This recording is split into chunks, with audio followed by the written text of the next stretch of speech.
Minister's initiative in this regard, and I wish her every success.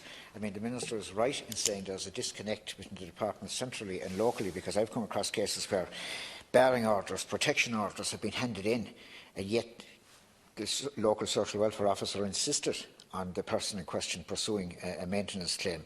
Can I ask the Minister, in relation to the liable relative provisions, if traditionally if somebody in receipt of lone parents' allowance could get, the department and the person themselves, between them, could get the recovery maintenance unit involved in collecting the money from the ex-partner, that now stops when somebody's child, youngest child, goes over 7 years, reaches their 7th birthday, and they transmit onto job seekers transition.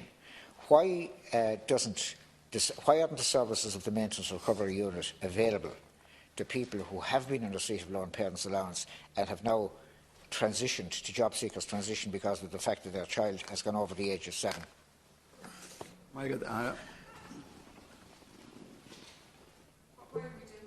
Well, and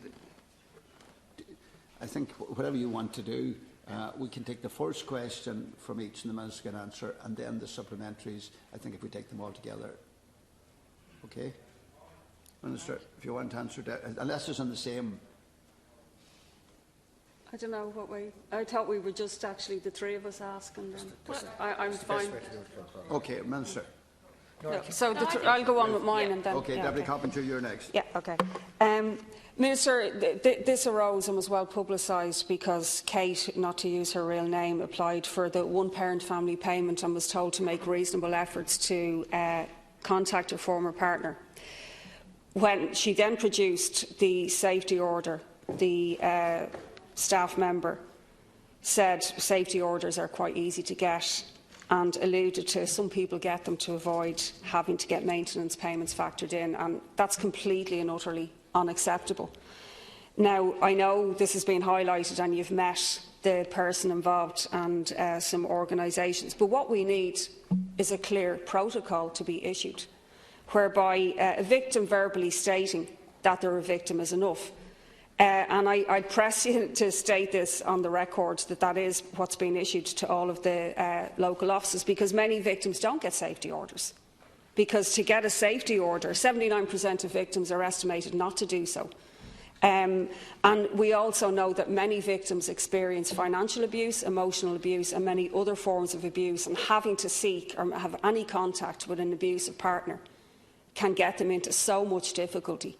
And we shouldn't be re-victimising people in this way, and we should also recognise that when women become pregnant, it can be a red flag for more abuse, unfortunately, because the father can seek to control that person. It's been shown in a study done by the Rotunda Hospital, 1 in 8 of the women that go there had experienced some form of abuse during pregnancy. So I think a lot of this emanates from your whole welfare cheats thing, Minister. I know you're taking action now to resolve this, but there is a kind of a philosophy spreading that we will check and we'll question and we'll do everything possible, and I think that that's where this emanates Connolly. from. The progress you're making, let me say that. However, I deplore the fact that it took a courageous mother, it took a report in the Times, it took media, and particularly Sean O'Rourke, and an interview with yourself, and it's taken questions here to pressurise a change. And that is most unfortunate given the appalling statistics. And I'm wondering, have your department read the report that was produced in June 2007, the Houses of the Oireachtas report of the Joint Committee on Social Protection? And it mentions the very specific problems in relation to lone parents, some of them, and other mothers, in relation to domestic violence and in relation to the need for a national maintenance agency. That's a particular part of my question. Where is that at? The second part is in relation to training, and you've confirmed today there will be training. I would hope that that will be ongoing. I'd like more details in relation to that. I'd certainly like to welcome the people in the gallery without identifying them, and I want to praise their courage. In relation to the violence, we have raised this repeatedly, as you know, in terms of the Savvy report and so on. As we stand here today, from the 16 figures, extrapolating them to this year, 4,831 requests for refuge were refused. No space. That's approximately 14 unmet requests every single day. And we have a Department of Social Protection writing out letters of this nature. First of all, confirm that such a letter will never be written out ever again. And then there's the grey area. Are you telling us in the Dáil that only those who produce orders will get payments? Can you clarify that? So the National Maintenance Agency, the nature of the ongoing training and what has to be produced. Thank you. Okay, thank you very much. First of all, Deputy OD, to state your question, I don't know why we don't after it's 7, and I'll find out. But actually, you're aware it's under Section 12 of the Social Welfare Consolidated Act that we have the ability, through the maintenance recovery section, to go after somebody for maintenance. But actually, I have to be honest with you, I'd have to question why we even do that. I mean, the whole idea of having a social protection department is to protect people who are vulnerable. And if there's a requirement for a national maintenance agency, well, then there's a requirement for a national maintenance agency. But I don't see where that falls into the space of my department, to be very honest with you. So I think that will form part of the exploratory work that we'll do in the coming weeks. To Deputy Coppinger, let me tell you 2 things, and I'll say it, and maybe that might answer to Catherine's question as well. There are clear protocols. Absolutely any woman, and in the main it's women, and there are obviously a few exceptions that are men, who come to our offices looking for one-parent family payment that are in vulnerable positions. My job is to lead a department that believes women. Not to make you prove to me, not to get you to get me a piece of paper, to listen to a woman's story and to believe her. End of. And if there's any woman who's finding it difficult, it may be as a result of the fact that we haven't had the correct training within our frontline staff. That is being resolved at the moment. And Deputy Connolly, it's not me who will devise the training course, it's Women's Aid with their specific knowledge and experience. It will be Women's Aid trainers that will train our staff with their specific knowledge and training and experience. And to answer your question with reflection to a letter, because of the way the law stands at the moment, parents do have a responsibility to their children. And the state doesn't step in to take over that responsibility where a parent has the means and ability to be responsible for their children. So there will be letters that will be sent out. But actually I would question whether the letters should be sent to the neglectful parent as opposed to the parent who is raising their children. And again, I think that will all form part of the discussions that we have in the coming weeks. So there are clear protocols. We do believe women, and I won't tolerate a situation where we don't. There is no woman that has ever expressed or will express that they're in a vulnerable position will receive a letter, but there are other letters that do go from the Maintenance Recovery Division. But I think we do need to have a wider conversation as to whether, first of all, a national agency is required for maintenance recovery, but second of all, in my view, and more importantly, whether my department should have any hand, act or part in it. So that's the course of the conversation that I think we should have in the coming weeks. But to reflect on the actions that I have taken, which is the letters will be modified and hopefully the language that's in them will never cause the distress that it was caused in the last week. The IT systems will change so that when somebody presents at a local office with their experience, that first of all that experience will be believed without shadow of a doubt. And second of all, that the IT systems reflect that so that no person ever presents in a vulnerable position will ever receive one of our letters. But second of all, and third of all, that we pursue the training for all of our staff, which in the absolute main provide a very empathetic and human-based resource to provide people with assistance during the periods of their life that they can't afford to mind themselves. Deputy O'Dee's next question. Well, I think, do I take it from the Minister's reply that if somebody is claiming that there was a violent or abusive relationship, that their word will be taken? They don't have to produce any documentation, etc., gather reports, something like that, that their word will be taken. Do I take that as being the position? That's the intended position. In relation to the liable relatives and the job seekers transition, the reason why is the reason why it doesn't apply to job seekers, lone parents and job seekers transition is because the legislation was never changed to provide for that when the age to qualify, the age of the youngest child to qualify for lone parents was reduced to 7. So can I ask the Minister if she has any plans to amend the legislation to provide for that? I mean, it makes no sense that somebody can be the maintenance recovery unit can operate up to the child's 7th birthday, and the minute they go over 7, then more or less they're on their own, and at the same time their ex-partner will have got a letter from the department saying they're no longer liable to pay maintenance.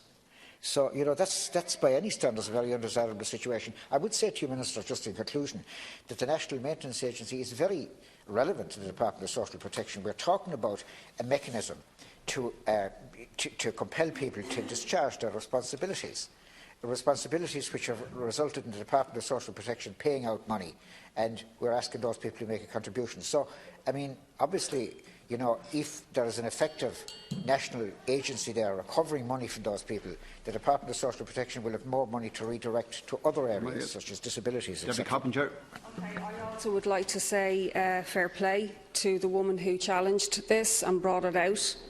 Obviously, not everyone will be in a position to do that, and to Spark as well, who gave assistance. And how many other women have received, you know, these letters or these verbal, you know, messages from local departments? The most dangerous time for any victim of abuse is when they leave. And yet we have this constant recurring theme in society of why did she stay, etc. But actually ending a relationship and severing contact is extremely dangerous for women who are victims of domestic violence. We need an education campaign throughout society about all of this, not just in the department. And I know it's not strictly under your department, but obviously women will come into contact with your department. 80% are abused. 80% of people are abused. It's by a partner or an ex-partner, according to Women's Aid. And at the extreme end, 55% of murders of women are by partners or ex-partners, and 1 in 3 women will experience psychological abuse in their lifetime. We're seeing an increase now in stalking using social media, and many ways that an abuser will maintain control over somebody who's a victim of domestic violence.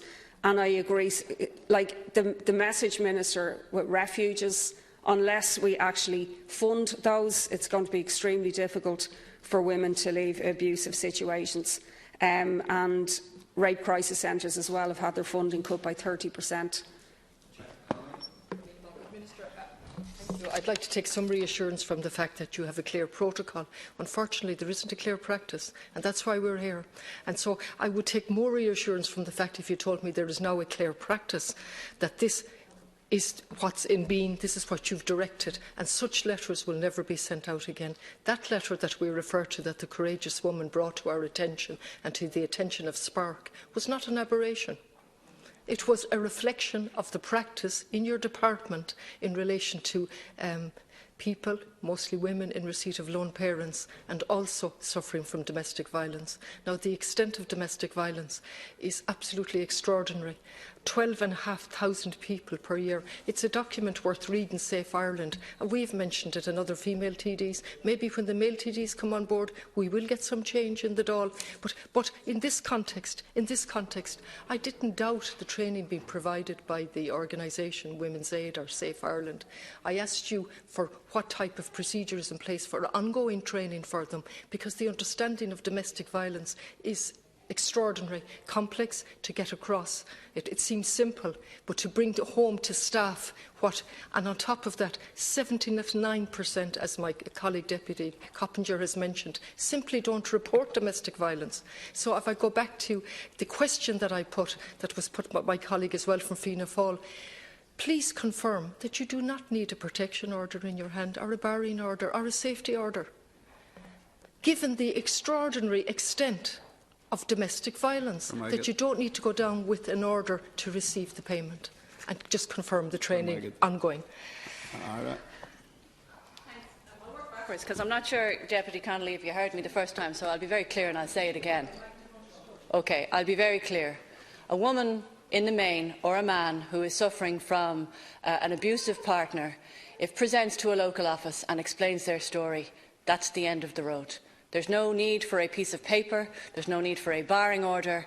I want to state very clearly on the House, as I did a few minutes ago, that we believe women, because the inference is otherwise that somebody might come and make it up.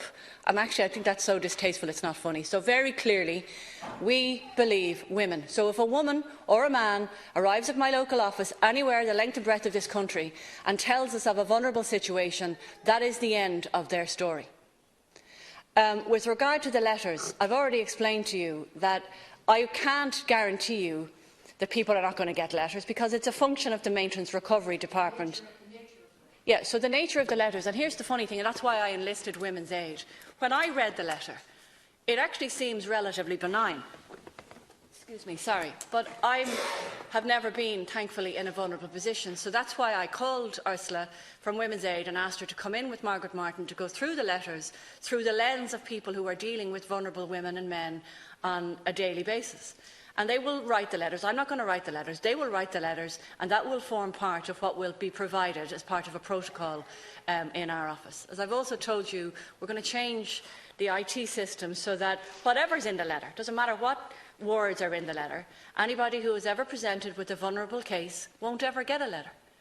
But right now, there is a requirement to receive a one-parent family payment to pursue whoever is the parent that's not contributing towards the maintenance of their child. And I'll go back and I'll say again what I said a few minutes ago.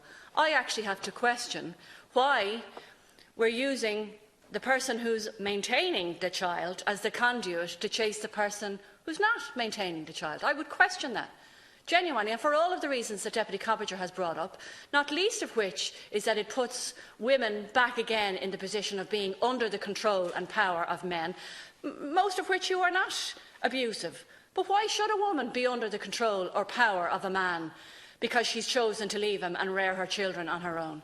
I'm sorry, I have so many questions with regard to the maintenance recovery section of my own department, but as I said again, we will pursue that in the coming weeks as to what is the best way to go forward with regard to maintenance recovery. And to Deputy O'Dea, you are right. It's absolutely ludicrous that we should be sending a letter to a man to say, just because Mary is 7.5 now, you have no more responsibility to her. I'm sorry, that's not the way I was reared and most people were reared. If you have a child, you have a responsibility to that child until that child is 18, and as most of our parents will tell you, long, long, long after that. And that should be true for every single person who has a child, whether they're living in the house with the child or whether they're not.